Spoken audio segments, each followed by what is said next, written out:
কোনো স্টিমে বসাতে হবে না, তাও এরকম সুন্দর ঝুরঝুরে বিরিয়ানি আপনারাও তৈরি করে নিতে পারবেন। স্টিমে বসানোর ঝামেলা ছাড়াই আজকে আপনাদের দেখাবো চিকেন বিরিয়ানি। তো আসুন দেখে নিই সেই রেসিপিটি। প্রথমে আমি চিকেনটাকে ম্যারিনেট করে নেব। একটি পাত্রে চিকেন নিয়ে নিয়েছি, চিকেনটাকে ভালো করে ধুয়ে নিয়েছি। দিয়ে দিলাম 2 চামচ রসুন বাটা, 1 চামচ আদা বাটা। রসুনের পরিমাণটা সবসময় বেশি দেবেন আর আদার পরিমাণটা কম। দেওয়ার পরে দিয়ে দিলাম 1 চামচ লবণ।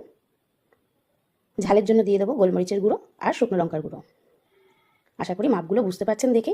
দিয়ে দিলাম ধনে গুঁড়ো আর দিয়ে দেবো জিরে গুঁড়ো। একটু পরিমাণে ধনের থেকে জিরেটা কম দিতে হবে। দিয়ে দিলাম দোকানে কেনা বিরিয়ানি মশলা।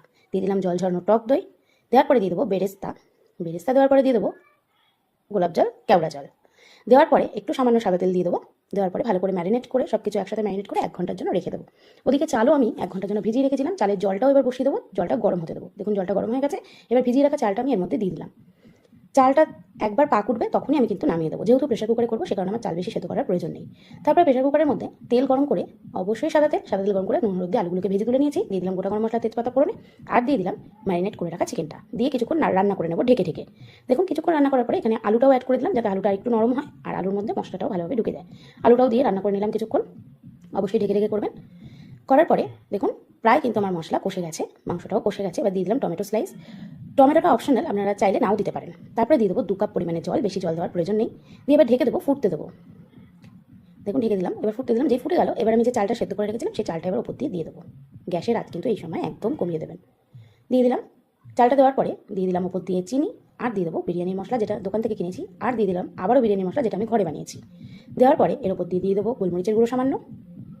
তারপরে দিয়ে দেবো বেরেস্তা। বেরেস্তা দেওয়ার পরে আমি এখানে ঘি দিয়ে দেবো। ঘিটা আপনারা যতটা যে দিতে পারেন দেবেন। আমি যেহেতু তেলের পরিমাণটা বেশি দিয়েছি তাই ঘির পরিমাণটা একটু কম দিলাম। ঘি দেওয়ার পরে এখানে আমি দুধ দিয়ে দেবো। দুধের মধ্যে রয়েছে লবণ, রয়েছে ফুড কালার আর রয়েছে গোলাপ জল, কেওড়া জল। আপনারা চাইলে মিঠা আতরও দিতে পারেন।